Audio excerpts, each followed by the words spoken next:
B-Rad Celebrity Hairstylist here, your host of the Hairstylist Empowerment Podcast. Today we have a hairstylist, author, musician, and the author of the Haircutters Handbook 1986, 2020, or otherwise known as the most famous hairdresser you've never heard of. So I want to welcome David Kinnison today. So welcome, David. So tell us a little bit about yourself and kind of a little bit about your background. I'll let you introduce yourself first. Sure, Brad. Thanks for having me on your show. It's a pleasure to be here. I want to shout out to all the hairdressers that are going through difficult times right now, whether it's emotional or physical or economical. I want to say hi, and I'm there with you, even though we're obviously not together. We are one industry. So, you know, my heart goes out to everybody today in the country for so many reasons. Yeah, and I really like that everybody's band together, and we've utilized, you know, a lot of them are posting selfies in social media, but now we've come together a lot more because you think, if anything, because of lockdown separation, that we'll be kind of apart. But in some ways, I think this has kind of brought us closer together, kind of what we're doing today over Zoom. And then we're still meeting, we're still dialoguing, we're still connecting, maybe not in person, but we can still get our message out there through a different format. And a lot of I know salons are starting to open. I'm not sure in your area, but here in Canada where I live, they've actually opened 2/3 of the area that I live in, and I'm just the 1/3 that's not open. So my clients have been waiting basically since the middle of March. We've been in lockdown, so everybody's getting antsy, and we'll probably look around July, I think same as UK. What is it in your area? In Florida here, salons have opened now for about a month. Slow going, and you know, some regulations. I just got off watching my good friend and, you know, dear colleague Nick Arrojo. He's in New York, which is where I'm from, and they still haven't opened yet. So the nation's all over the place with varying degrees of opening and varying degrees of mandated and required and suggested protocols. And you know, people are, I would hope, doing their best. We really have, I know you asked me about my background, but we're on the, you know, we're on the. Yeah, we can always touch on that a little later. Yeah. We have a great opportunity right now as an industry. We're only one of three licensed, one of three professions licensed to touch people. We have OSHA and health and hygienic and sanitation testing and certification that other industries don't have.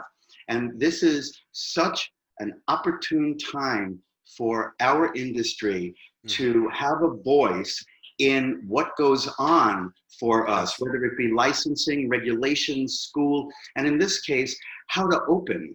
And I think we really have an opportunity to have that industry voice, a singular voice that many other industries have that we haven't had in the past. We could step into that opportunity now. Exactly, because you're right, because I know here where I am in Canada, as far as training, we have to do 1,500 hours, and then after that we have to do another 2,000 hours apprenticeship, so a total of 3,500 hours. And like you're right, that is part of our protocol, is, you know, recognizing disease. It's also, we know the body system, we know how to clean, we know how to sanitize. And if anything, we probably should be one of the people that open a little bit sooner because we are qualified. But as I say, like you, ours is we're doing a gradual stage opening so they can see what's going to happen. Perhaps just because the industry, normally hairstylists, they see a lot of clients in a day, and maybe that's the thing with, if you've got a salon with 10 stylists and each stylist does 8 to 10 people a day, you have that many people going, you know, coming in and coming through. But yeah, as I say, there's protocols that we have to cover, where some say blow dry, some say no blow dry, some say, you know, you have to wear a mask, you have to wear a shield, you have to have partitions between your stations. There's all kinds of, but I think it's governed here from more town to town as opposed to, or province to province, and probably with yours state to state as well. And like you pointed to, when it comes to the bureaucracy or government, they make blanket rules that are meant to handle maybe most people, maybe some people, Yes. whatever they think is the right thing, I would hope.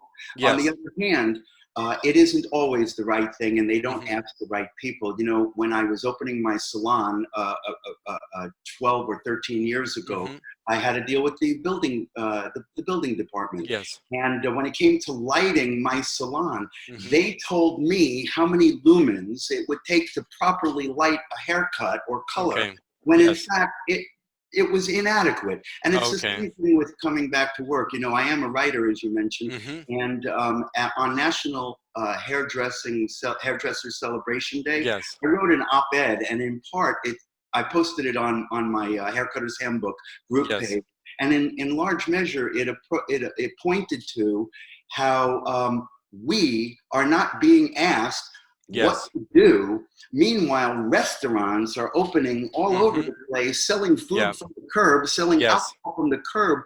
But a hair salon is far more hygienic, and we Exactly. know more about the requirements and rules for sanitation and hygiene and disease than any server or hostess or busboy or even a Yes. chef, likely.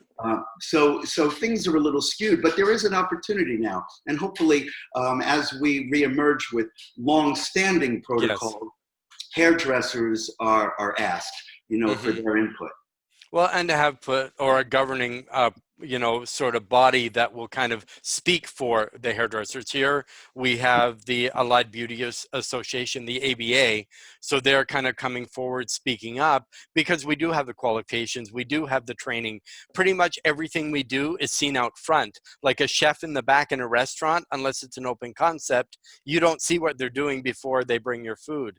Here, basically, you might go in the back to mix color, but every salon's a little bit different. You might be a one-person shop that's fine, that only sees one client only, and then has a break, has another client, and you're fine to do people, where other people, as I say, have a lot more. But the one thing that it's good that came out of it, I think putting up the partitions and doing some of that stuff, I think is good, because always we have to deal with cold flu season. If it can kind of cut down some of that, I'd rather have my staff or other clients feel safer, or me working, than, so I think in some ways some good things have come from it, that it makes things a little bit safer for us. Yes, there is a little bit of expense, and yes, some people have been closed since March, and the government does offer some PPP and that sort of thing. If you're fortunate enough not to take it, it's probably a bonus, but at least they have it there for you, just in case, to get yourself restarted and that sort of thing as well. And I think that's a big thing that's on people's minds now, because I actually run the Canadian Hairstylist Network. So it's a network for just Canadian hairstylists that are in Canada. So of course, it's much easier. There are a lot of hair groups, but unfortunately for us, a lot of them are based US. So a lot of those rules don't apply to us, and vice versa for you as well. There, got it. Everybody wants you. They're You know, and 11:11. Everybody wants me at 11:11. Oh wow! It must be a sign. Always a sign. I think, besides the things that you pointed to as an educator, I think it's also a perfect opportunity for people to slow down. Slow down, because there's always a lot of focus on making money. Yes. As well as being creative and being technically sound, all the different things, how to do a proper consultation and all these different things. But it happens, all of these things happen inside of whatever culture your salon is. And right now, people are forced to slow down. They can't have 10 people in the salon. In many places, you can't even have more than one per stylist at 6 feet apart. And so each client needs to be greeted, and each in a way that it used to be for some hairdressers, moving around and right here, and I'll be right back. And, and now everyone has to slow down, and that opportunity to slow down time. Slow down time is an essential aspect of developing skills, Mm-hmm. whether it's behind the chair, as an educator, as a Yes. performer. The Mm-hmm. ability, athletes learn to slow Yes. down time. Mm-hmm. And, that can be a very abstract concept. However, we get to see that right now Mm-hmm. because everyone has to slow down. And Yes. so now the question becomes, what are you going to do with that time? Mm-hmm. And this is the opportunity to expand your protocols and Yes. expand your skill set and your consultation skills and all Mm-hmm. the different aspects of our industry that maybe were challenges Mm-hmm. for some hairdressers and didn't have the time to Yes. address. You now can address them. Mm-hmm. Consultation is one that comes to mind. Cutting hair, you have the opportunity to take a moment and slow down, not rush to get to the next one. So now that you can address maybe challenges you have in the hairline, Mm-hmm. or how do you work the ear, or whatever your challenge may Mm-hmm. be in haircutting consultation skills, we now have the opportunity en masse to Yes. slow it down. And to that, to expand just a little bit further on that, right now Mm-hmm. there is so much free education being Mm-hmm. offered by so many of us Yes. online, whether it's independent like myself, Mm-hmm. independent in conjunction with a Yes. manufacturer, people I look up to, Mm-hmm. who are peers of mine, doing just massive Yes. amount of great education. And I'm always excited when I'm unaffiliated with a manufacturer. Yes. I'm independent. So when Mm-hmm. someone asks me to come and do a class with them or Yes. for them on their line, Mm-hmm. I'm very excited about that. And so I would like to, I don't talk about products very much, but Mm-hmm. I do want to thank a particular product line Mm-hmm. right now, Olaplex. Oh, amazing. Yeah. I'm not a colorist, Yeah. and I don't personally use the product. Yes. My colorists use the Mm-hmm. product, and everyone speaks highly of it. But I do Yes. want to shout out Joe Santi and Jeff Schwartz for making their channel available to so many hairdressers Mm-hmm. from so many backgrounds, whether independent or product affiliated. Mm-hmm. It was multi-partisan, as it Exactly. were. Mm-hmm. And they deserve a lot of credit. And while I'm on it, I don't want to just people like Sam Villa and Mm-hmm. Sonia Dove and Yeah. Candy Shaw and Nika Rose. Yes. I Yeah. mean, They're all great, great people. Yeah. and they've been giving of their time. And Yeah. I really also want to shout out one other Mm-hmm. hairdresser that probably nobody knows. He's a former apprentice of mine from Mm-hmm. back in the day in New York. He owns his Okay. own salon in New Jersey, and they're Okay. about to open up, called Chop Chop Bang Bang. And Oh. Stephen Statland Yeah. has been on the air live. Mm-hmm. I can't begin to tell you how many times talking to the universe, talking Yes. to invisible people, doing the most beautiful cut and color on Mm-hmm. mannequins, giving him, this is a man who knew how to use his downtime Yes. so well and so generously. So to Mm-hmm. all of those educators, I just want to say, way to use your time, and I'm honored to know you Well, all. exactly. And that's the time. And this is the time a lot of people were just freaking out. And that kind of really tests you, are you going to strive or are you going to thrive?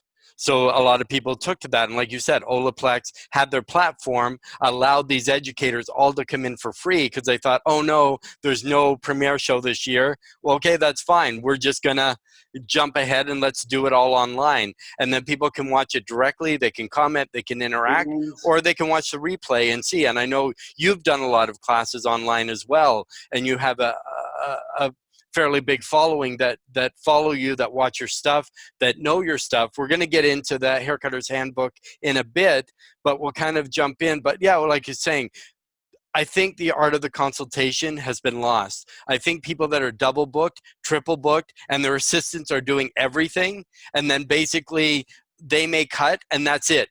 The assistant will weave their foils, they'll wash the hair, they rinse the perm, they'll do the blow dry after. The client gets to the front and then they're charged the hairstylist price, even though the juniors or the assistants have done most of it.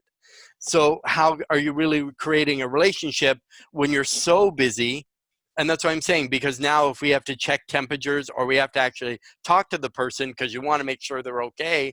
But I think basically with a consultation, that's your most important part. Even if for 25 years they love the same hairstyle, at least ask them every single time if they're happy. Would you like a change? Okay, you like the haircut, maybe let's style it a little bit differently. You know, so they show, because we are in a creative business. So I think even for ourselves, we have to be creative, or you just get bored, you get complacent. Oh, it's only so-and-so, it's my 9:30. Well, your 9:30 has a name. You know, and they're the one that's supporting you, right? If you're not bringing money into the shop, your boss doesn't need you, or your shop will close. So I think people have to get back to the basics, and that's one main thing. And I think that's why your book is really good too, which I want to talk about it now, but we're going to talk about it later. Because there's so much in it. There's so much in it. Yeah. So, but, we'll jump back to the original. So let's get a little bit about your background. So for the people that have never heard of you, let's know a little bit more about David. Sure. So again, my name is David Kinnison, and I'm out of New York originally. I began hairdressing approximately 45 years ago in New York, and I was in college. My first love before hair and before women was writing, language and writing. It's among my earliest memories, my mother teaching me to read and to write. And so I was in school to be a writer, and I thought that if my poetry didn't sell, I was destined to be an English teacher like my cousins, and I didn't want that future. Mm-hmm. And I grew up in a family, in a household that we weren't thought of as creative. So I'm known in my family as like the breakout creative. Okay. And I was in college, as I said. I was writing short stories and poetry, doing very well, getting A's, and I was earning money working at a bank as a teller. Oh, and okay. I also was a croupier at illegal Las Vegas nights at churches and synagogues. And I used to run the roulette wheel, and I used to deal blackjack. And there I was, 19 years old, mm-hmm. and I was sitting in a hair salon, which is known as a unisex salon at the time. Okay. My hair was down to about here. Mm-hmm. I was sitting waiting for my stylist, Ravi, to come over. My hair was I'd freshly shampooed. Okay. And I'm looking around, and I'm thinking, man, I'll digress for a second. I had thought about, if I didn't want to be an English teacher, what did I want? Mm-hmm. And so I thought that I wanted to be able to be creative. I wanted to be able to talk when I was working and not be told by the boss to be quiet and get back to work. I wanted to have some freedom in how I dressed, music playing. I wanted to meet women. I wanted to be able to travel, and I wanted to be able to go into business for myself if I wanted to. And there I was sitting in the hair salon, and I looked around and I said, you know, this looks like fun. Mm-hmm. It doesn't look like work. Yeah. And so Robbie came over, and I said to him, how do you become a hair cutter? Because that's what they were. They were hair cutters. It was a unisex salon. There was no, it was 1972, 73-ish. And he said, well, you go to beauty school, pass a test, get a license, you're a hair cutter. And I said to Robbie, what if I don't have talent? Mm-hmm. And he said, well, you studied ballet. And I was like, yeah. Mm-hmm. And dance. I'm like, yeah. He says, you did some acting. I'm like, yes. He says, you write poetry, right? Mm-hmm. And I'm thinking to myself, my God, that cuts my hair. And he said, don't worry. You're creative. Mm-hmm. You'll have talent. Yes. And that was the best guidance counseling I ever had. I went home that day. I told my parents that I was going to become a hairdresser. I started beauty school, and the first person I met at one of the best beauty schools in New York, called Brittany Beauty School, was my longest standing friend. We are each other's longest standing friend, Mary Brunetti. Mm-hmm. We went to cosmetology school together. We know each other 44, 46 years later. Mm-hmm. I think she's a little younger than me. And, and that's how I got into hairdressing. And I knew from the start that what I wanted to be was a hair cutter. Yes. And so I devoted myself to the study of that early on in my career. Mm-hmm. So when you told your parents, what kind of reaction did they have?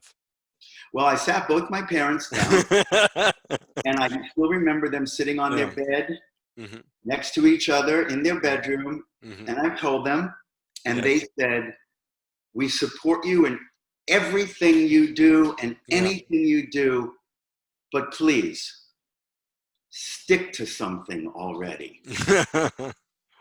I've been a little bit flighty, a Yeah. little bit all over the place. Yeah. Everything from wanting to be a jockey because I was Okay. short at the time. Okay. I'm still short, but not that short. Yeah.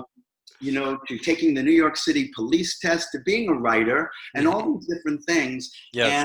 And they just said, so please stick to something already. And before my mom passed away 13 or actually 15 years ago, and my dad passing away last year, they were very proud of the fact that I had stuck to something. Yes. No, yeah, because our stories are very similar. Like you, I was in theater, I took dance, I took ballet, I took modern, you know, but it really helped.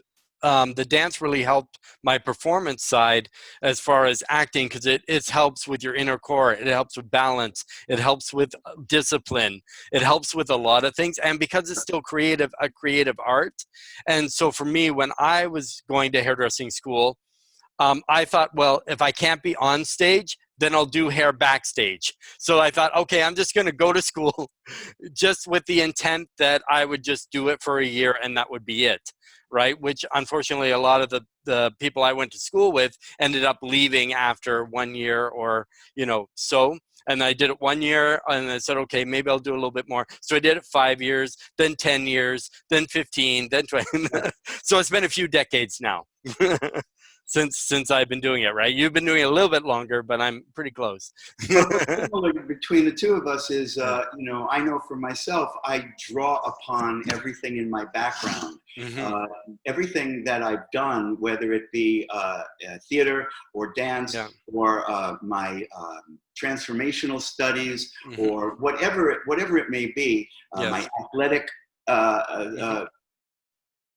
competitions and performance, they all inform what I'm doing when I teach haircutting, because there's value from all of those things to impart with other, you know, with people, particularly when it all boils down to when people want to achieve something in their lives. They set out, they have a passion, they're inspired by something, and they're going to go for it.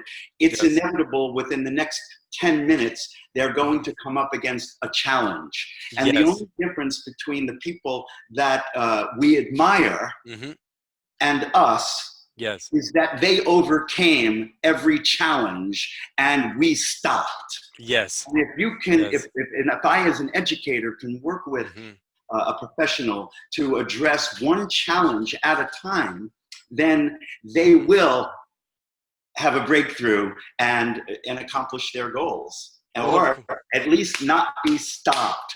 Exactly.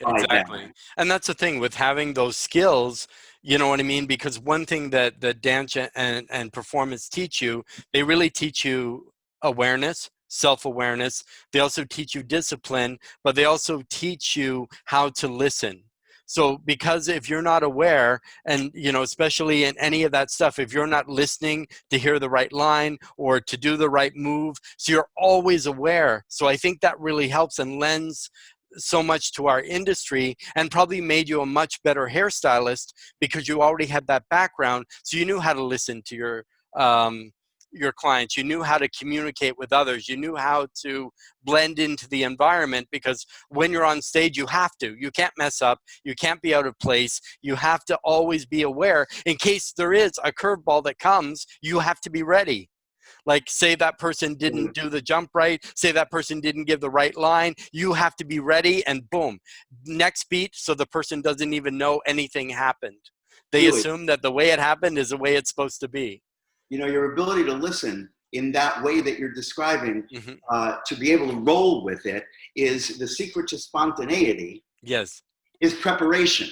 Mm-hmm. And that's a very important aspect of listening, but listening itself is so broad. And Mm-hmm. so while I had that initial background as a teenager, and then Yes. I went to college, and Mm-hmm. one of the single most important aspects of my education in college was a professor when I took what I thought was going to be a throwaway class, voice and Mm-hmm. diction. Oh, We yes. started here Mm-hmm. what I sounded like, Yes. and I began to hear my New York accent. Ah. And then it Mm-hmm. opened up a whole world for me. And then when I started taking transformational programs, which included communication programs, Mm-hmm. and I studied many of them, and I also became certified to lead programs and Okay. seminars Yes. to hundreds and thousands of Mm-hmm. people in the area of communication. The ability to listen to another Yes. in such a way that they experience being heard Mm-hmm. is so instrumental, that if a person can get that powerfully in the art of the consultation, then a lot of the problems that happen between client and Mm-hmm. hairdresser begin to dissolve, Yes. and a client will melt Mm-hmm. and start to listen to you.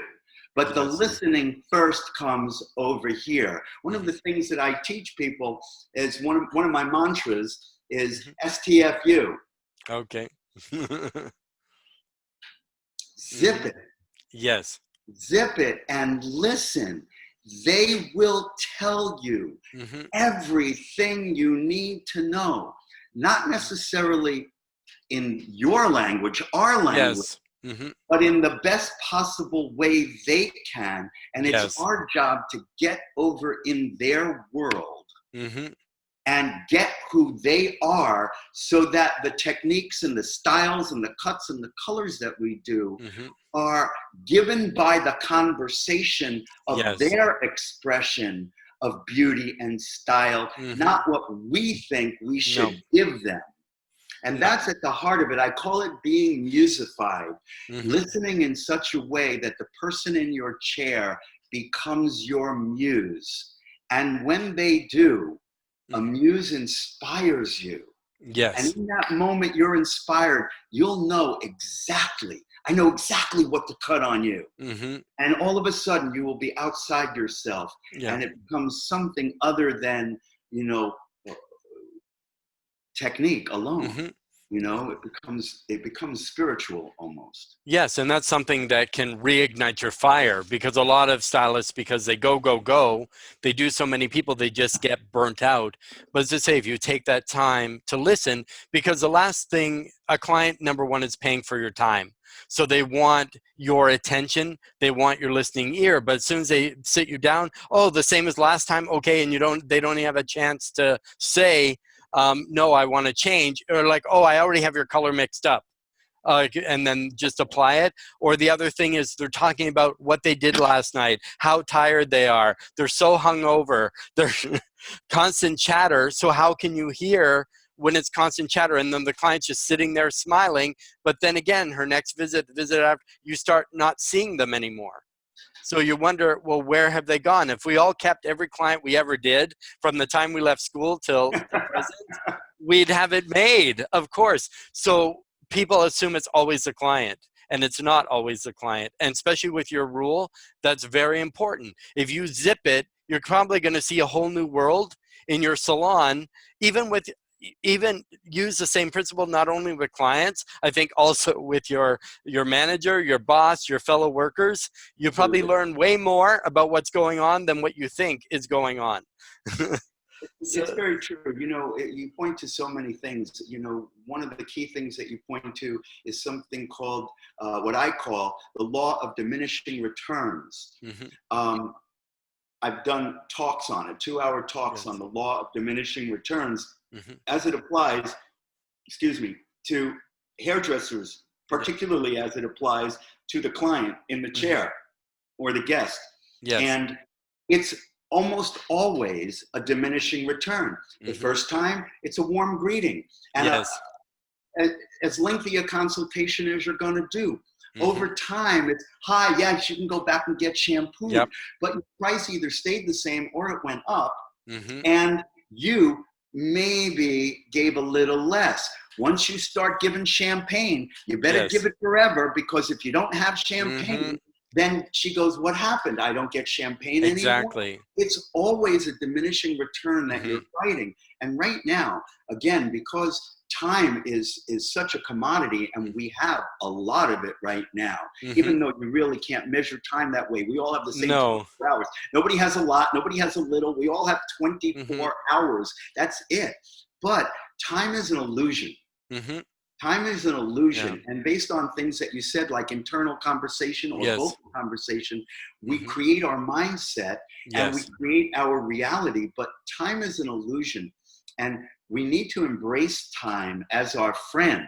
Not there's not enough time. Mm-hmm. Rather, time is my friend, and I'm going to use it wisely. Mm-hmm. You know, if I try to button my shirt and I'm running late and Yes. I rush, do you ever Mm-hmm. notice it takes you longer than if you Yes. just Mm-hmm. breathe and slow down Yes. time? Then all of a sudden, you're effective, you're Yes. efficient.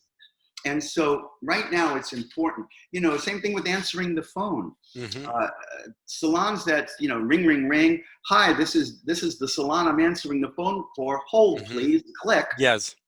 Now, why did you do that? Either you weren't trained properly or you don't have Nope. time. You're busy, right? You got Mm-hmm. 3 people waiting to pay, 2 to check in, and you got to answer the phone and Of make course. an appointment. Yeah. But if you say, I'm answering the phone for the David K salon, Mm-hmm. and how may I direct your call? Mm-hmm. I'd like to speak to David. Okay, hold, Yes. please. Yes. You added literally 4 seconds. Mm-hmm. And even if she says, bop, boppity, bop, bippity, boppity, boppity, bop, and it took 10 seconds, the Yes. point is, what you're trying to save 10 seconds, Mm-hmm. and you're losing on the experience that Exactly. you have. Mm-hmm. And so, you know, time is an incredible ally. Yeah. And that's a thing too. If clients don't feel that they're heard, even that extra 4 to 10 seconds, if they feel they don't care about me, I'm just going to go somewhere that does. And like you said with that champagne point, people only really do stuff for new clients, not the clients have been coming them for years and supporting them every single month, every 5 weeks, every 7 weeks. But no, it's only for new clients.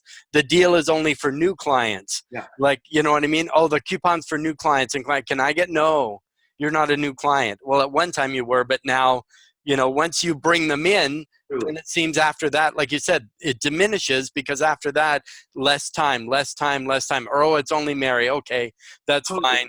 Yeah, like that sort of thing. So it's so much that is kind of, I think, needs to be said. And people are wondering why all this stuff is happening.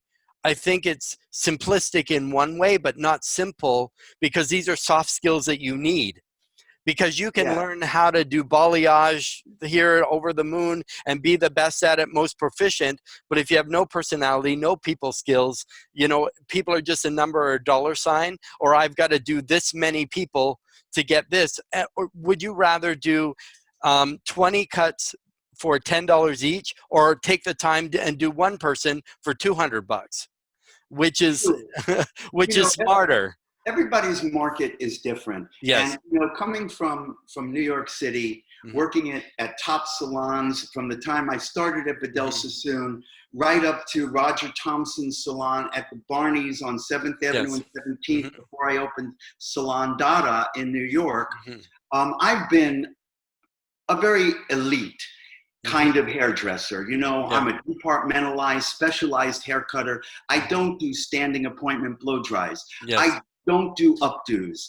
I don't do color, extensions, relaxers, keratin treatments, or waves. I do one thing in the salon. Do it well. Cut hair and consult with my clients and be with them. So I recognize that I've had a very specialized life. And everybody else has a market that they have to go into, and it's different. Whether you're in a budget salon or a high-end salon, or wherever you are in between, all throughout America, everybody has to find what works for them and the person that they work for. With that said, again, we are in an opportune moment. For 45 years, I'm going to use a simple example. Yes. I have never taken a wet towel and thrown it on a station. I have always folded it and placed it down and take a moment to turn to the client and say something to them as I did that, or concentrate. And I'm pointing to a certain kind of consistency that these new protocols are going to require from everyone.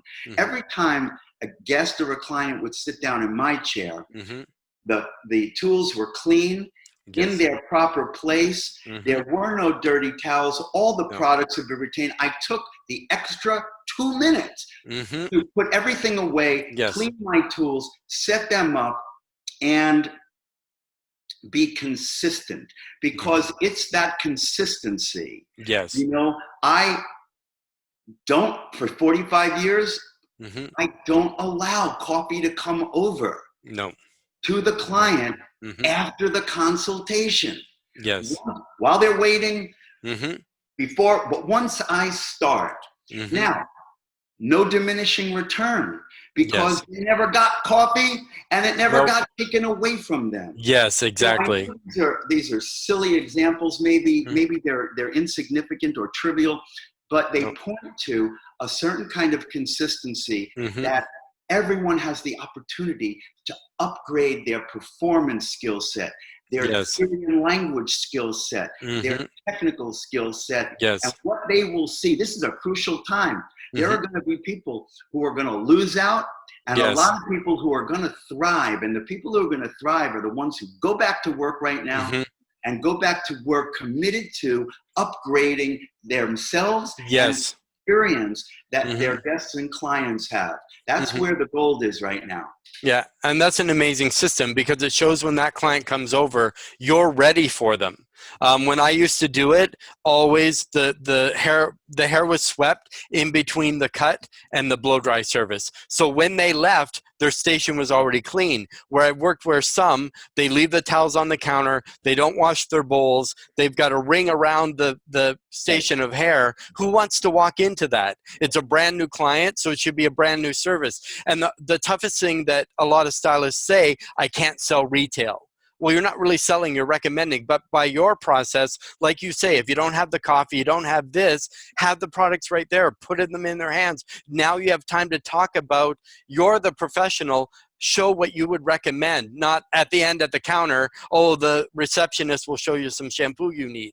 Yeah, you know, a lot of hairdressers, look, nobody likes to be called into the office and say, this happened with a client, or she didn't like her hair, or you need to do a redo.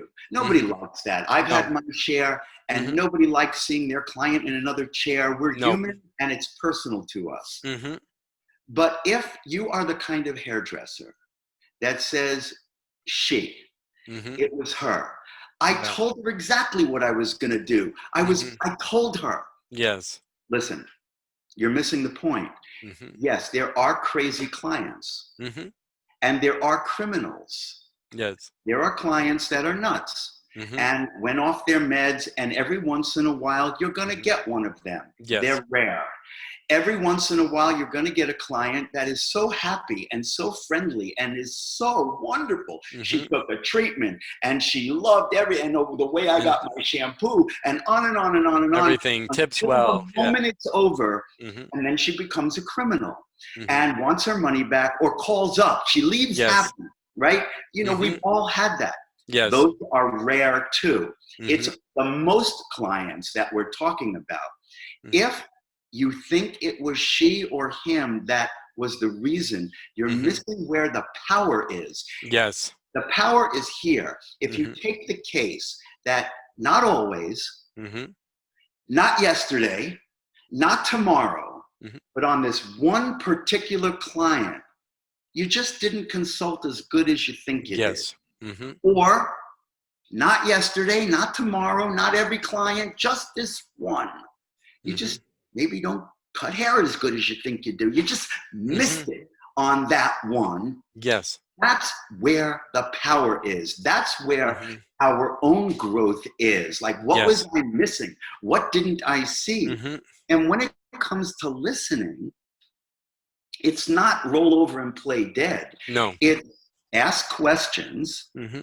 and listen. Yes. And for those those stylists that have persistent challenges, they won't buy retail. Mm-hmm.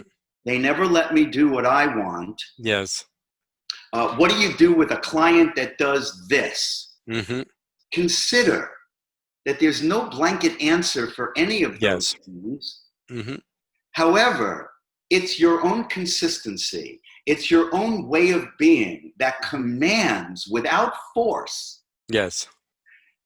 how to resolve each of those things. Mm-hmm. I don't like yammering when I'm working. I'm like a Mm-hmm. Zen kind of guy. I want Yep. to focus and go into my zone. And Yep. sure enough, there's all talking. Mm-hmm. There's ways to handle it Yes. that are not rude to the client. Mm-hmm. And you're not being, the victim of, well, I want to be nice to them. Mm-hmm. And it comes from confidence in your consistency, confidence in your skill set, Yes. confidence in what you're doing because you've put the work in. Mm-hmm. I'm a minimalist hairstylist. I do not Yes. use a lot of product behind the chair. Mm-hmm. I want to show them that their haircut works on its own. Yes. Without a round brush and without a volumizer per se.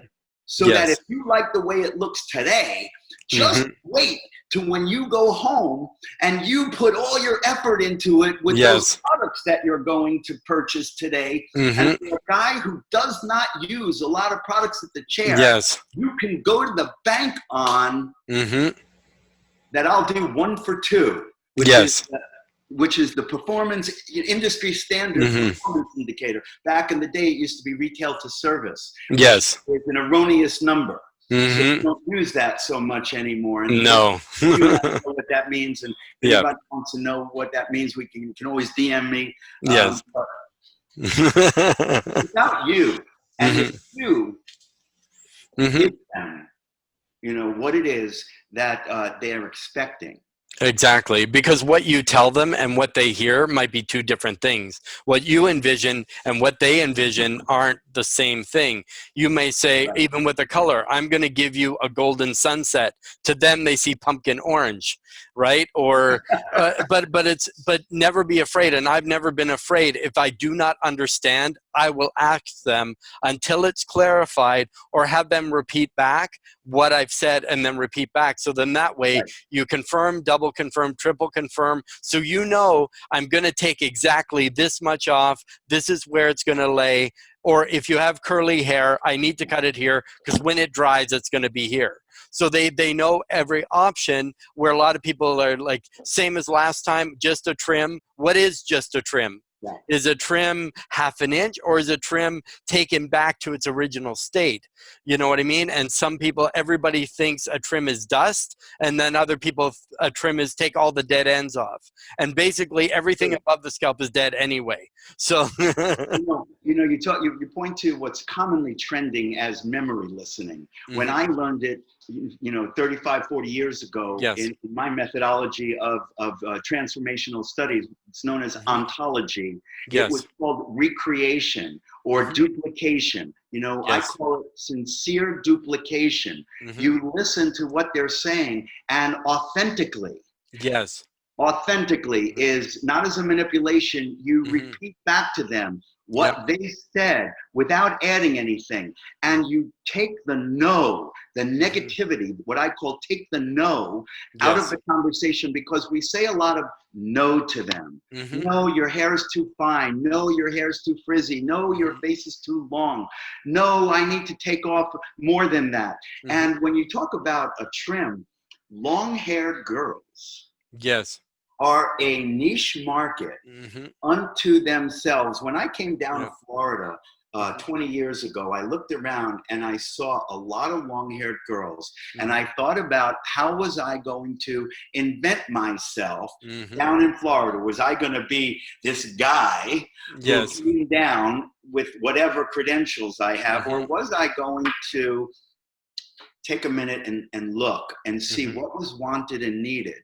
And I have to tell you, as I said, my career has been, cush. And I cut everybody's hair above their shoulders. Yep. I would say, look, for that money that you're going to pay for me, I'll introduce you to one of my colleagues and you can get that trim that you want. But now I came down these many years later, and I'm in another market here in Florida. Yes. And I looked around, and what I did is I said, wow, I can make a lot of money if I can exceed long-haired girls' expectations. And I began creating, developing, and designing styles and techniques that I call cutting less for greater effect. Okay. And so you can really, I now teach classes on long hair cutting to exceed a long-haired girl's expectations. Yes. So rather than argue with them, of course they're beautiful, and if we cut their hair to here, they're going to look great. Yes. But one of the criteria, in my opinion, for an excellent haircut, one of them is she has to like it. Yes. If I like it and she hates it, it just wasn't excellent. Exactly. If she likes it and I don't like it, it wasn't excellent either. I'm happy she likes it, but I'm a little more critical of myself. And so, she does have to like it. And so you can, when you understand the language of a long-haired girl and understand certain newer techniques, particularly in dry hair cutting, dry hair cutting for long-haired girls is an amazing phenomenon that you will exceed their expectations. Yes. In dry hair cutting, because right off the bat, you will take away their fear. Because they can see it right away. Right away. You can't put their head down and nope. Not 4 inches. It just doesn't work that way in dry hair. So there's a lot that hairdressers can learn today, and that's why more so in my career, particularly now, I'm very excited about teaching, because there's so much opportunity for learning and advancing one's skills because of the time that we have and the new focus on detail. And exactly, the long hair market is, I think, a big untapped market. There's a lot of people that cut long hair, but they cut long hair like they cut short hair, medium hair. They come in and then the person says, I want 3 layers. Or they come in and they pull it up straight, they let it fall, and you have all these choppy lines all the way through this long hair, and it's awful. It's one thing that just gets me, and it's like, I know how to blend those. I know how to do invisible layering. I know how to like texture it properly, and it's like, I just, sometimes, you just wish, because we never stop learning. We always have to stop growing or we die. If you don't grow, you die. And that's the thing. You can't just get out of school and expect you know everything. Schools, yes, they want to hype you up to get you to a salon, but you should never think you know everything you need to know from just leaving school. Why would you, 40 plus years later, still be teaching, still be doing stuff? You could say, well, I know everything. I'm set. I have a cushy career. I don't need to do anything. I've made but then you're leaving your legacy, and you're also making a difference in everybody that you influence. Whether they see one video, whether they read the Haircutters Handbook, whether they meet you in person, whether they're listening to this podcast, whatever nugget of gold that we can leave for other people, I think that's the best way. And a lot of the stuff that we're concentrating on is to say we have no concept for what we're speaking about today. It's whatever flows. And I think this is really what people need to hear. And everything that David is saying is gold. And if you don't get it, rewind, re-listen.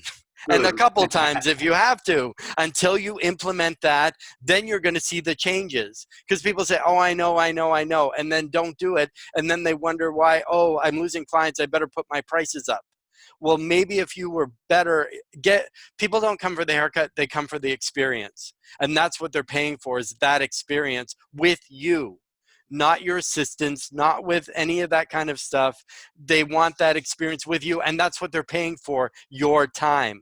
I can cut your hair, David can cut your hair, sure, we both can cut hair. But my experience, the customer's experience is going to be different with me than it is with him. And we work very similar. I'm Sassoon trained, but I like it when clients are there just to relax. It's their time to get away from the spouse, the kids, the job. And then I'm like you, I'm in my zone, I'm focused when I'm working, and then they can have that cut last like not just 4 weeks, but 4 months, 4 years. I've had some clients, they're like, it was cut so well, I didn't need to come back. You know, that sort of thing. And that's what it is. When you're a master stylist, you can get those money. Why does Ted Gibson charge what he does, and then somebody who works at a lower end charge what they do? Is Well, their haircuts different? You know? well, you know, you point to so many things Yeah. when you talk, and it's awesome. And once you bring up mastery or master stylist, Yeah. it's almost humorous. Mm-hmm. You know, all of the people that I know Yes. who are masters, you Yes. know, Dwight Miller, Sam, Yep. Stephen Moody, Yep.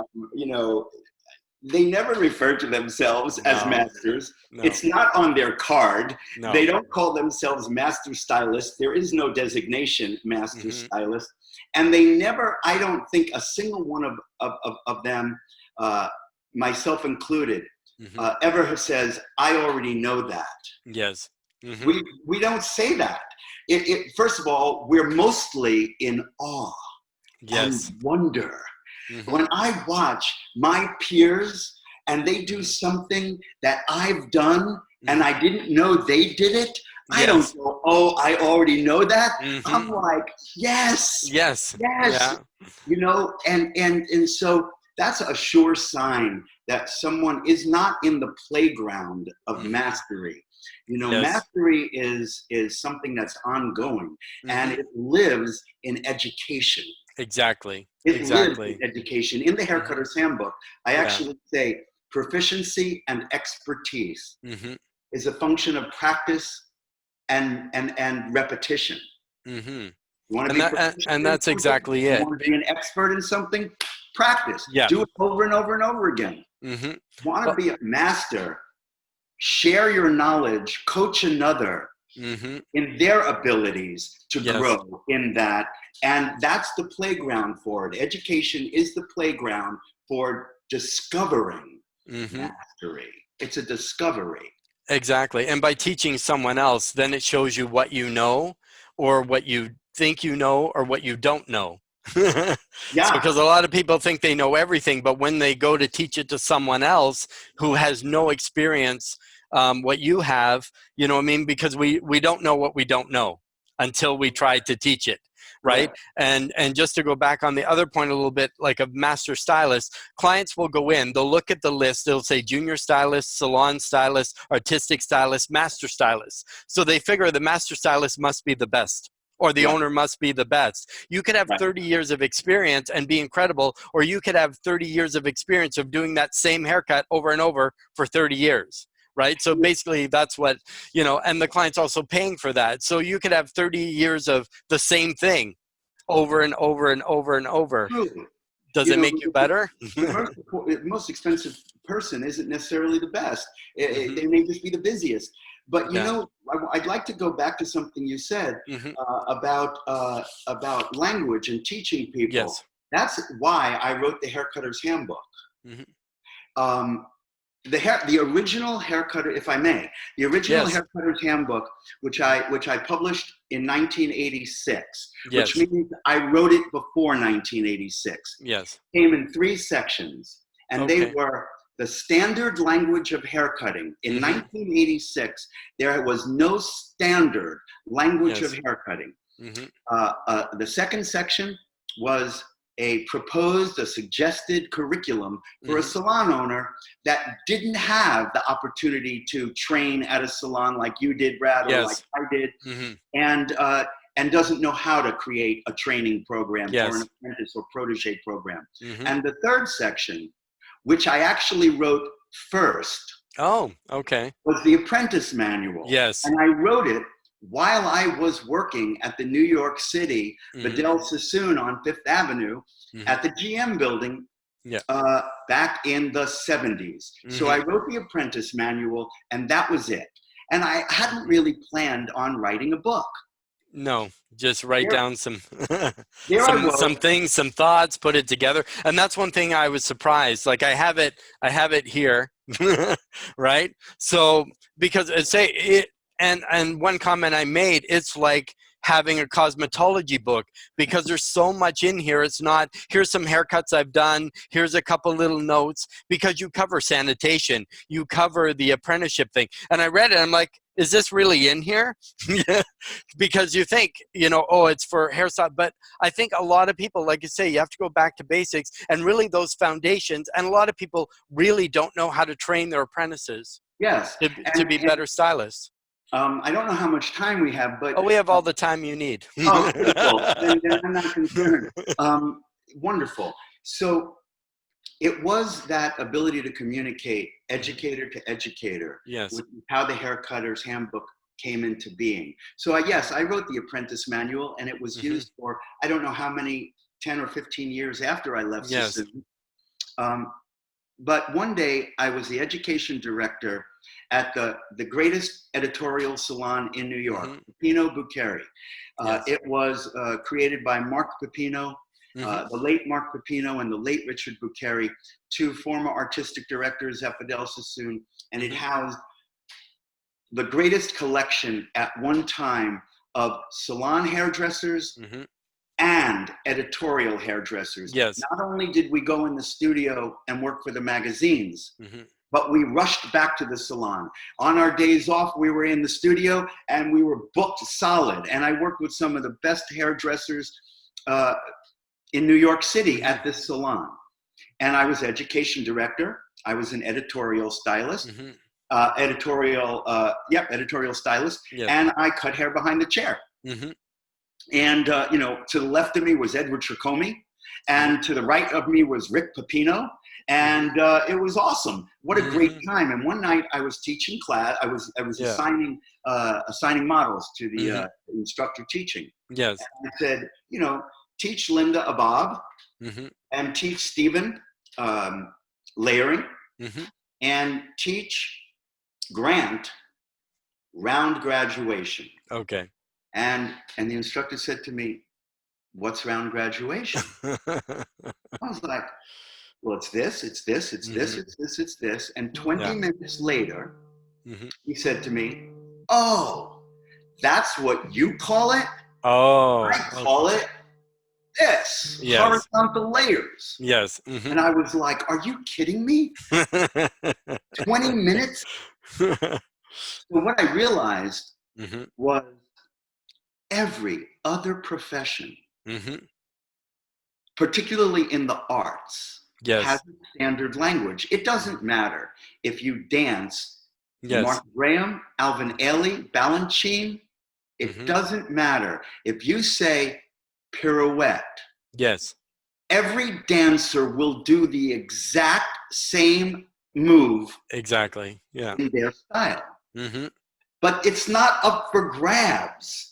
And when I realized we didn't have a standard language, that's how I wrote the Haircutters Handbook. And that's how it came to be. So over the years, that was the initial 3 sections. Yes. The language, the curriculum, and the Apprentice Manual. Yes. In the 10-year anniversary edition, I revised it and I added 3 articles. Okay. The value of continuing education. What is the job that we actually have? What is our job? Yes. And my approach to haircutting, which is known as the plane blending method, which is a wet and dry fusion. Yes. And some people are dogmatic and they say wet precision cutting is the way to do it. No. And some people are dry cutters and they say no. Some people say razor and they're dogmatic. And some people say shears and no texturizing. Yes. But what I say is that there's benefits to both wet and dry haircutting. And it's up to us to know what those benefits are and when to apply them. So I revised the handbook in 1996. And that's when Fidel Sassoon wrote the preface for my book and endorsed it, which I'm so honored. That's amazing. Yeah. From that moment on, we had a relationship together and we remained friends throughout my career. I'm so honored to know both Elon, his son, and Eden, who both gave wonderful quotes to the book, as did Edward Tricomi and Sam Villa. I can't thank everybody enough who endorses the Haircutters Handbook. Yes. And then for the 30th anniversary, if I may, I just expanded it like even further. I was like, you know what? That, you know, who knows what tomorrow may bring. And I just added an incredible amount of material to the 30th anniversary edition. And the response to it has been overwhelming. I'm really excited that people have embraced it the way that they have. We have a lot of members, illustrious members in the Haircutters Handbook Facebook group. And people have purchased the book on Amazon in the UK, in Ireland, in Greece, in Italy, in Israel, Canada. Wow. Wow. Yeah. I just got a message, DM from a great colleague, Yoshio Ono, who's been following New York City hairdressers for his whole career. Bringing Japanese hairdressers over to work with us, learn from us, study from us. And he sent me a beautiful message saying how much he wants to bring the Haircutters Handbook to Japan.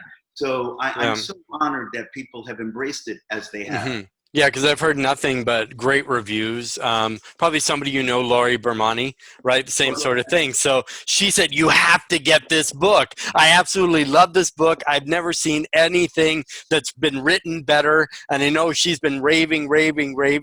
So when you have people that are actually advocates for you, I think you know you've done something right. When people say this is something you have to have, it's not like don't, and it's fairly thick. It's not a, so I think I must have the newest version because it says 33 1/3 anniversary edition, right? You know, so I got the one with all the stuff. Then I'll wait for the 43 and. Well, you know, it's funny. Talk about challenges. You know, my story is that I'm a challenged hairdresser, and you know, everything didn't come easy to me. I didn't have a mentor. I've had many mentors. Yes. Some of which no one knows who they are, some of which only people in the industry. Mary Lou Green, Alan Vernon Keach, Lucian Cirillo, Nicholas Velarde, Nicholas Natural. I mean, the list goes on of who my mentors are.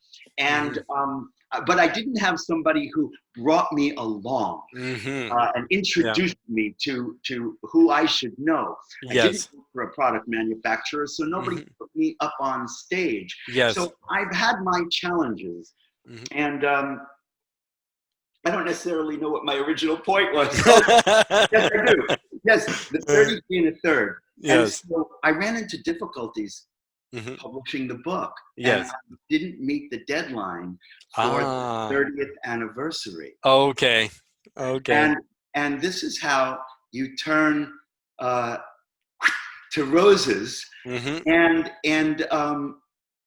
I thought, well, am I going to wait for 35? And who cares about 32? Exactly. And then I realized it's all rock and roll. It is.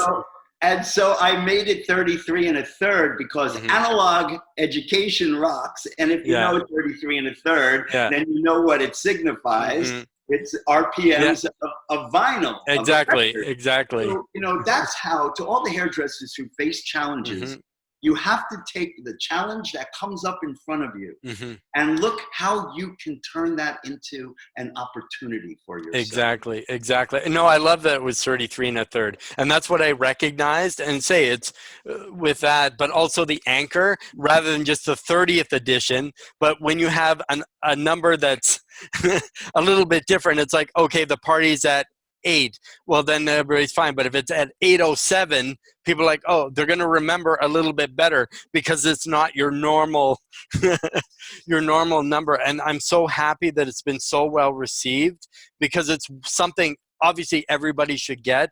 But before we go a little bit further, where can people get it? So if they're interested in the Haircutters Handbook, where can they purchase? Great. The handbook can be purchased at Amazon.com, and all you have to do is type in the Haircutters Handbook, and it comes right up. It's available, as you showed, in this format, which is book, and I'm really proud of it. Shout out to Chris Johnson, my designer, who designed a really cool book. He calls it a bookazine. You know, it's like a magazine and a book and a and I'm really stoked. Chris Johnson and Loose Design, thank you so much. And it's available on Amazon.com, both as a print version and as a Kindle ebook. Oh, that's It's even really better. cool because if you go on the Yeah. road to teach, it's one less thing to put in your suitcase. Yes. And if you want, Edward Tricomi just told me he Hmm. was going to download it Yeah. for his whole entire staff and give it to Hmm. them as a gift. So if you want to give your staff an inexpensive gift, Hmm. the Kindle version is obviously less Yeah. expensive. So that's where it's available. The book literally came out when the pandemic hit. Oh, So wow. I'm on a Oh, okay. virtual book tour now as Yes. well. I'm excited to be here. And so Amazon.com, the Yeah. Haircutters Handbook. And I would like to just say to people how to spell my last name if they want to Yeah. be in touch. It's Kinigson, Kinigson. Mhm. And they can find me at David Kinigson on Facebook and Instagram as well. Yeah, and we'll also make sure that the links are there. They'll be on. So once this airs, it'll be on the video. Plus, it'll be on the description everywhere, and we'll put the Amazon link as well. So then that way people can just click it. It's right there. It's easy to get. Like as I say, like I mean, it's almost fate. It came out right before the pandemic, because then if people are stuck at home, you have lots to read, right? So it gets you ready. Because even going through the book, looking at some of the, say, like graduation or some of the different things, maybe those are things you're struggling with, but the book has the answers right here. And then when you come back to your clients, they're like, wow, my haircut is so much better. What did you do? Because you know what I mean? Yeah. Well, It's here's all the these thing. little things clients notice, right? Well, they do notice it. And in a diminishing return, they notice that. And, look, there are some hairdressers that know how to make money. Mm-hmm. And they don't need to take a class in how to make money. Yes. Some struggle with that and they should learn. Yes. Some don't cut a hair as good as the next person, Mm-hmm. but they have a personality for days. Yep. And some can cut hair terrific, but they don't have a good, everybody. No personality. But Yeah. there are three areas that people have the opportunity to upgrade their skills. Mm-hmm. And they are what I call your inspirational and growth mindset. Yes. Your style and technical skill set, Mm-hmm. and your language and theory set. And, there are lots of different ways we learn. It's important to find the ways that you don't like as much as the others. Some people, and study those. Some people, I really love watching a demo. Yes. Mm-hmm. But hands-on, I don't like it when somebody is standing over my shoulder. Mm-hmm. Well, you know what? Overcome that challenge. Yes. Some people can speak about what they know how to do, but some people don't have the verbiage for it. Mm-hmm. If you have the verbiage for it, not so much that you give that verbiage to your clients. Yes. That's not the point. That's our language. Mm-hmm. Our Exactly. language. Their language is beauty. Exactly. Our language is technique. Mm-hmm. And so that language, which is ours and ours alone, the standard language of haircutting, is useful in educating with one another. Mm-hmm. And when they hear you talking to your peers and your juniors or your proteges, or your mentees, as Tabitha likes to call them, that adds to the experience that they're getting.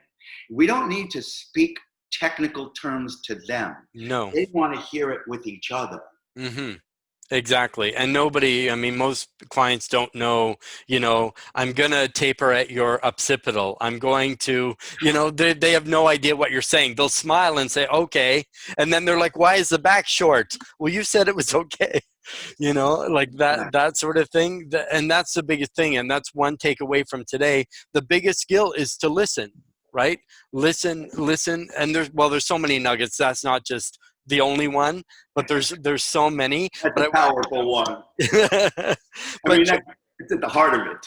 Exactly. And that's going to save you a lot. And if you're having a diminishing clientele, maybe this is something you can try. If you've tried everything else, it doesn't matter how much advertising you put out. It doesn't matter how many discounts you give, which I don't believe you should do. But you have to give them that experience. And what can you do to raise the bar for yourself and your salon and the experience? I think that's the biggest thing. What can you do to raise the bar? But you're not only the most famous hairstylist that people never knew, you also have a love for music. So that's what I want to talk about a little bit. So how did your love of music come about?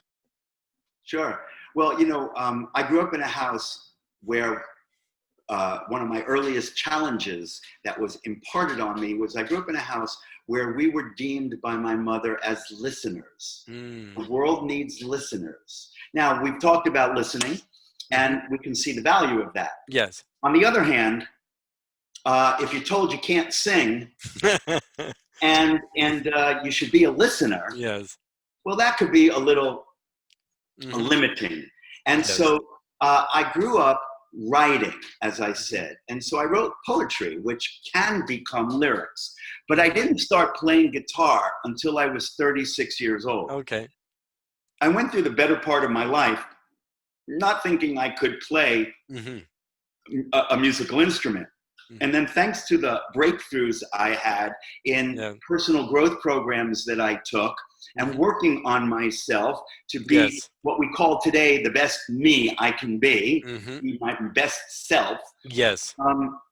I began to learn, I taught myself how to sing and later on how to play guitar. And so I've been playing guitar now for quite some time, but I've always been a listener of music, and I love music.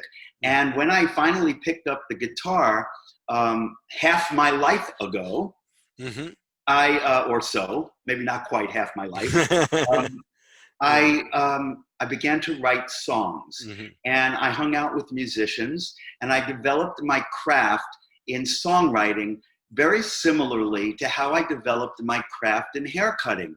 When I first became a hairdresser at 19 years old, I sought out the best possible, there were no DVDs, there was no internet, there was only live education by people who you could find who knew how to cut hair. And so I spent the first 7 years of my hairdressing career looking for the best possible people that I could work with. And I did the same with music. From the time that I picked up my guitar and I bought my very first guitar from Zeke Shine at Matt Umanov's on Bleecker Street in New York, as soon as I walked out of the store, I began forming my band. And I went to my first open mic night so that I could learn how to play guitar, how to perform, and how to get my band together. Yes. All at the same time, synergistically, rather than linearly. First, I'll learn to play guitar. Then I'll learn how to perform. And then I'll get my band together. No. I practice them all together. And I have the bands and the music that I like, the people that influence me. Like everybody else, I'm influenced by the best songwriters, from Leonard Cohen to Bob Dylan to Bruce Springsteen to Lucinda Williams. I mean, my gosh, you can be influenced by so many talent and bands. And so I write in a few different genres and a few different styles. I like to say that my music is lyrically driven. The words matter. And melodically derivative. So I might write a doo-wop song. I might write a Brit pop type of song. And I've been fortunate to play with a lot of great musicians, primarily out of the New York music scene. Oh, okay. Wow. Wow. I come from a very tight-knit community of inclusive songwriters, tight-knit, but inclusive, called the anti-folk scene, the Lower East Side New York anti-folk scene. Great songwriters, Paleface, the Moldy Peaches, Kimya and Adam, Latch, Joey Dead Blonde Girlfriend, Regina Spektor, not Tim Buckley, Jeff Buckley. Came out of this scene or passed through the scene. And so the ability, Vidal said, surround yourself with the best people. And Yes. so I did that when I was introducing myself to the music community as well, is I surrounded myself with the best people. And now so many years later, no, I haven't had a hit, but my songs have been on The Voice. My Oh, songs have been okay. in movies. Nothing to write home to mom about. You know, I'm up for an Academy Award, and I have a bucket list. Yeah. But you know, it's been a great life, and it continues Yeah. to be. Well, and it's definitely something to be proud of. And it's nice seeing you so animated and so passionate. And so, because that's when you can tell you're in your zone, you're in your bliss, right? And that's what we should all be, I think, every day of our lives. Like, always be in that zone where you're passionate, where you're excited about life, where you want to, you know, also give. Like you say, humble just because, oh, it's been on here, it's been on there. But that's still a great accomplishment for some that do very little. At least you've got it out there, and that's the big thing. We have to step out. Yeah, and thank you for that. But you know what I want. You point to so many great things when you talk, Brad, and when you talk about passion, where passion is derived from is something outside yourself that you see possible for yourself, that inspires you now. It lives in the future, and you see something and it gives you juice. It lights you up now. And then what happens is we come across challenges and obstacles. And what happens is we overcome some of those hurdles, and some of them we don't. And if you butt up against enough challenges that you don't overcome, or you've been thwarted, or you've been stymied, or you've been, you know, squashed and told you can't do that, what happens is you slowly lose that passion because nothing's inspiring you. And what I encourage people who want to have growth, they want to accomplish something more in their career, they see something possible, is to start anew and find something that lights you up, something that is outside yourself, that you want for yourself, that empowers you now, that's worth coming up against and then getting over that challenge. And then when you do, when you hit that challenge, you'll step back, pause for a moment, and do things that are thoughtful things that allow you to everything from breathe to look and see what exactly is the challenge and what intentional action could I take, that if I took that challenge, that action, it would be consistent with overcoming the challenge in order to accomplish my goal. And now we're in the domain of getting outside your comfort zone. That's actually how you do it. In a little brief bit. I could talk about it for hours and do one. That'll be part 2 and part 3 of our series. But I just love to see the passion. I'm sure like everybody listening too wants to hear your music. But before that, only if you want to. But I like to, in closing, we usually do like, even though you've given us so much already, I usually like to have that last nugget of gold that you kind of want to impart to everyone. Sure. So there are 2 things that I would say. I would say time. Please slow down time.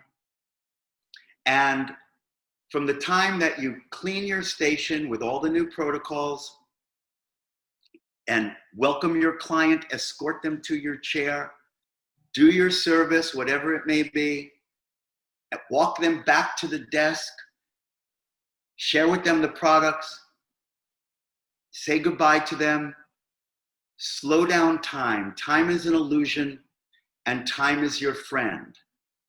And the second thing that I would leave with them is, and use the time to upgrade your skills. Yeah. And then the second one that I would leave them with is the importance of listening. And if you already think you know what you don't know is very powerful, Brad. It's a large portion of the methodology that I is at the core of what I do, is getting over in their world. And instead of listen for how you're being adversarial with them, even though you might not think so, and eradicate that from the conversation. And people often say, where do you get your inspiration? And this is the nugget. Everybody knows you can get your inspiration from all kinds of things. From art, music, film, the street, youth. Vidal Sassoon himself got it from architecture and the Bauhaus. Colorists get it from the sunset. Inspiration from the everything. But one place isn't so obvious, but is the most powerful. Get it from your client or your guest. Allow your client or guest to be your muse. And if you can get in that domain, if you can get in that arena, it requires a certain authenticity on your part to listen in a way that you've heard them in a different way than they've ever been heard before, and differently than you've ever heard a person. And when you do, and we don't always do it, sometimes we fail, but when you do, you become musified, and that guest or client is your muse. And in that moment, you'll know exactly what to formulate. You'll know exactly what to cut. It will be outside yourself, and you'll be tapped into the everything, and there's inspiration. Wow, that's more than a nugget. It's a whole gold rush. But that's awesome, awesome, awesome. I'm not sure if David, you want to play for us, if you feel it, or if you don't feel it. Okay, so I'll let you play us out. You can sing or not sing. That's totally up to you. And then I'll make sure that we have all the links. My nugget of gold is to make sure to get David's book on Amazon.com, the Haircutters Handbook. While David's getting ready there, I want to say thank you so much for being on the Hairstylist Empowerment Podcast. And then I'll let David take it away.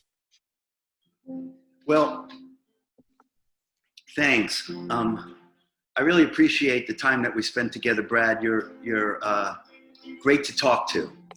Thank you. And I put this up.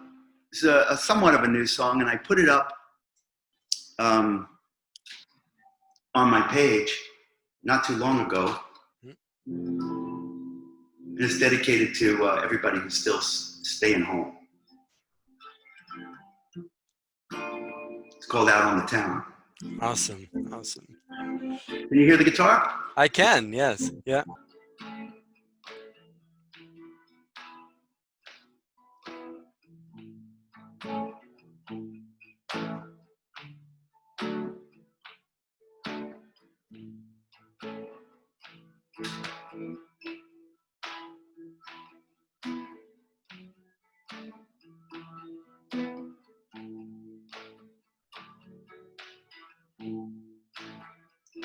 If I should forgive you, I might just forget you. I can't remember any good times I had with you. I can't think of no one I would rather lie to. I can't love you anymore.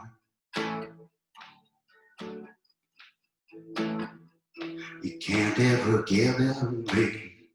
You won't ever let it be. You can't make a memory if you don't really care for me. You can't break away from me or convince me to shamelessly love you anymore.